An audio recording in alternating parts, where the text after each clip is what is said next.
Okay, here's the QR code for Slido if you have any questions.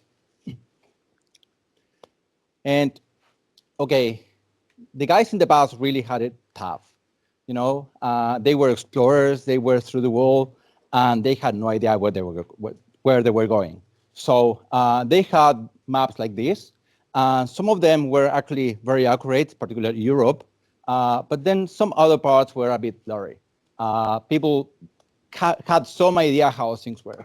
And then there were other parts which were really unknowns. Like, for example, Alaska, Australia is kind of there, and I don't see New Zealand in that map. Sorry, Kiwi friends. Doing software is kind of really similar. We have requirements that are sometimes well known, then some kind of, we know what we need to do here, and then we know that we're going to find some surprises along the way, and who knows what it's going to be. Well, in this talk, I'm going to tell you how building in layers can help us de-risk these kind of projects, and how my team did it, and how you can learn from this experience when you run your own projects, and how that can take us back into Agile. So in our case, we have a product, which let's say is this muffin here. And we know that our customers are okay, but they could do better. We know that they actually want a cupcake. So we are going to build a cupcake. But if you notice, this is not, we're going to do a rebuild, but this is not a like-for-like project, because they have some similarities, but they're not exactly the same thing. So there was some risk in this project, particularly because despite all the good work that people put into this project, we had a lot of options. So it's, which one of these are we going to build? Which one does our customer want? And also when we were building this project, we had a few issues. Like, for example, the team was barely new. There were a lot of new people in the team. So, and most of these people also didn't know how to work in this technology. So you can see that there were a lot of risks piling up in this project. Aside of that, of what I said before, we had a really tough deadline. So as you see, a lot of risk here.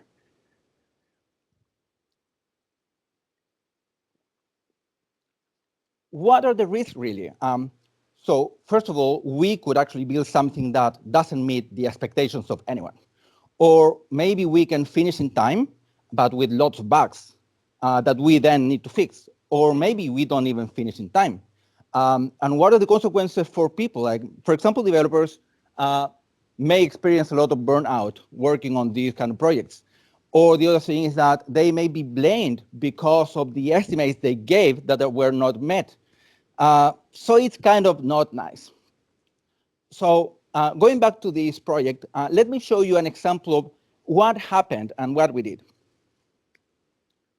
Let's pretend we own this page. Probably you've seen it before. And we need to rebuild it from scratch. It's kind of really simple, and that is the idea. It's a really nice page. But if you pay attention, there are actually a lot of features there.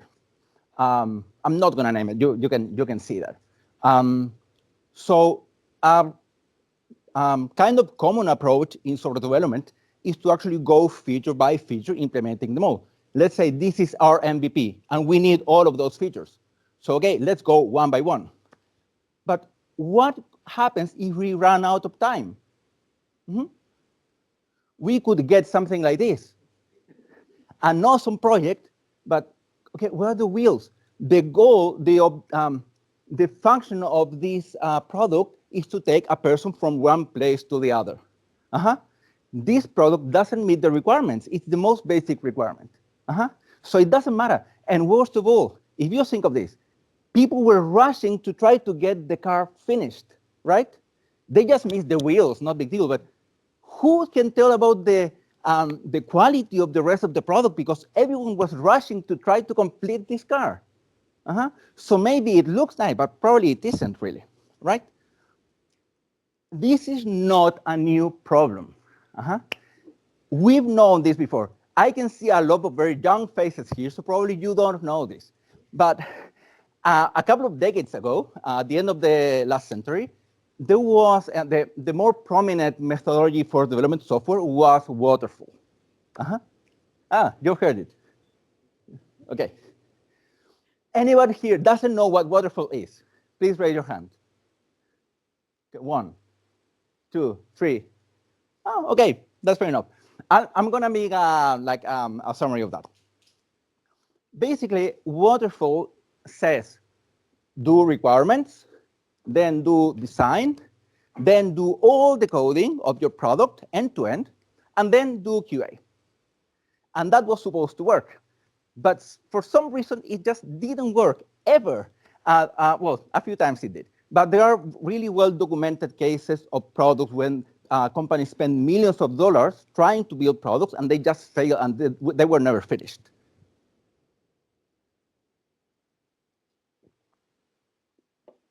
And the problem that we have right now is that we keep doing the same. I mean, what I've seen is that normally every team, every company, we pretend to be agile, but we are actually doing waterfall with agile ceremonies. This problem that is well known, actually speaking of agile, was a main concern of these guys. I'm really thankful to all of them. They came with the Agile Manifesto, which, for the purposes of this talk, they mentioned that what is the most important thing here is not about working on Jira or having stand-ups. They never mentioned anything about this. It's about collaboration, and it's about having working software in small increments so we can test it and evaluate it and see if it's actually what we want to build. So going back to this project, I came with this. I was thinking, okay, what if we define what a rebuild is? Instead of rebuilding the whole page in this example, let's say this is what we want to build. This is the rebuild. So if you notice, Google is a search engine. The core function of a search engine is to allow people to search. So I think, in my opinion, that actually meets the basic criteria. When we do this end to end, someone can type, press enter, whatever, and they get a result. That's the end-to-end flow, and that works. But what about all the other features? They are important. So it's not about not doing them. It's about doing them in layers, defining what is critical, get it to work, and then go to the others. It's like making a burger. So we are telling our stakeholders, you want a burger? We'll give you a burger. We don't know which one yet because there are too many unknowns. But we will give you at least one, and it's going to be complete from bun to bun and with ingredients in between. If we're lucky, we'll give you the big one. If we run into issues, probably it's going to be the small one. But you will have a burger that you can eat. And if we have time, well, we'll start with the small one. And if we have time, okay, we can just lift the bun, add more ingredients, and just put it back, right? It's not a big deal. The same is with code. When we finish something, sometimes we just need to do some refactor to add more features. If we follow the solid principle, for example, in other patterns, we can actually do that very efficiently in our code. Other of the advantages of all of this is that when we have code that we deliver quickly, we can actually verify if we want to keep the features or want to put them away. With the features that we delivered or with any new features that we were planning, we can test our product with actual customers. We can test it, and especially if we build something that is actually rock solid. It's really high quality, even if the amount of features is small. Now, think of this. Imagine that we were building the MVP version feature by feature, and we deliver this.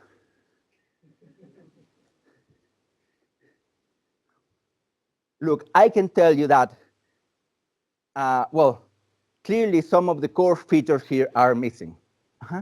And this can be a problem, and it has been a problem in many projects. Hopefully not for you. If we deliver this, this is what we're going to get. people are not going to be happy. Stakeholders, managers, customers. So we don't want to see the dragon. They expect something, and we are not meeting their expectations. That's really, really bad. Although if we, in the worst case scenario, we can only deliver this, look, at least people can actually do a Google search. So it's not that bad. So I'm pretty sure that's what we would see instead. So what happened? I made this proposal to the team, let's build in layers. In the beginning, there were some doubts about why we should be doing this. We still need all the MVP features. But after some discussion, I got the buy-in, people were on board with all these changes, and we're starting with implementation. The project is still ongoing. We're really close to the finish line. We need to deliver by the end of this quarter.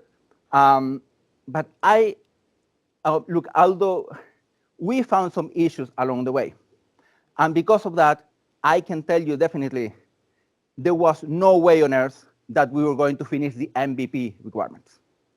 That was just totally not possible.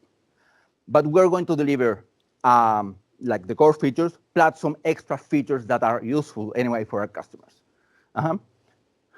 So I thought I'd talk about that, but it's not the dragon. So that's still good. And we are delivering value for our customers anyway. So basically what I'm trying to tell you guys is we need to go back to Agile. Agile is not using Jira, and it's not doing the ceremony, it's doing Scrum. Being Agile is about collaboration between developers and other stakeholders.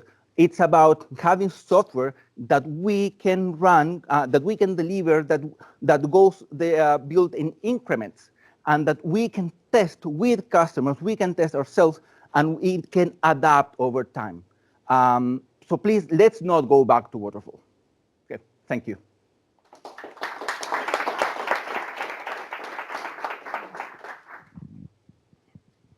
Thank you, Jose Miguel.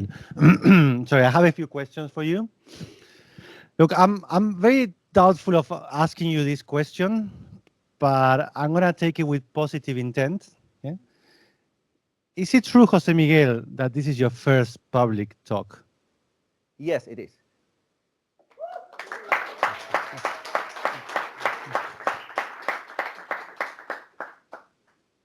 Good job, good stuff. I have another question for you. Would you build your own house in small increments or using waterfall? If in increments, which part would you start with? In fact, well, before I answer the question, please let me invite you to connect with me. You can read my blog. You can connect with me in LinkedIn, and well, you have the slide for more questions. In my blog, I wrote an article about this. And particularly, I gave the example, I give the metaphor of building houses instead of building burgers here. And actually, houses are built in layers. So when you build a house, it's not like you build the bedroom and then you paint the walls and then you add the furniture, your bed or whatever, and then you go to the next room. That doesn't make any sense. You build in layers, first the foundations, then maybe the walls or whatever they're called, then probably the roof, and then you start working on the things inside. But it's everything from the bottom top. So actually, you can, when you go at the middle of a project, when you build a house, you can actually enter the house and see it and say, oh, actually, this looks like a house. For example, at my kids' school, a new gym was built, and it was built in layers. They ran out of money, so but they didn't just stop doing it. At the end they changed some of the they changed the floor that they were going to use in the gym. So that's when you adapt the project because of constraints. But if they had started with one wall, let's say, and they go to the other, it's like, no, we don't have money to build the other wall. No, you build from the top up in layers. Good stuff, good stuff. I have another one. This one is named by Vitali. So thank you, Vitali, for the question. What advice would you give to a person stuck in an organization with fake agile approach, lots of ceremonies, no real collaboration with the stakeholders, a lot of blah, blah, blah. Well, there are, I think, two ways you can do, two things you can do. The first thing is, well, try to change it from the inside out. That is the noble thing to do, especially if you want, first of all, you want to develop yourself and you want to improve your team. If you try and you see that you really can't, well, I don't need to give you the alternative. I think you know. Good advice. Good advice. One more? Yep, good. There are forums that say Agile is dead. Some say Scrum is dead. Who do you think is dead? Now it says, how would you respond, right? But give it a twist. Yes, I've seen some of those also. I think the problem is not Scrum or Agile. It's how they are misused, the misunderstandings that there are around them. Like, for example, this one that having Scrum makes you Agile. No, it's how you use it. We need to all go back to the manifesto and actually understand what's the meaning of that. If you use Scrum properly, that's fine. If you use another way of doing Agile, that's also fine. But I'm just saying, be Agile.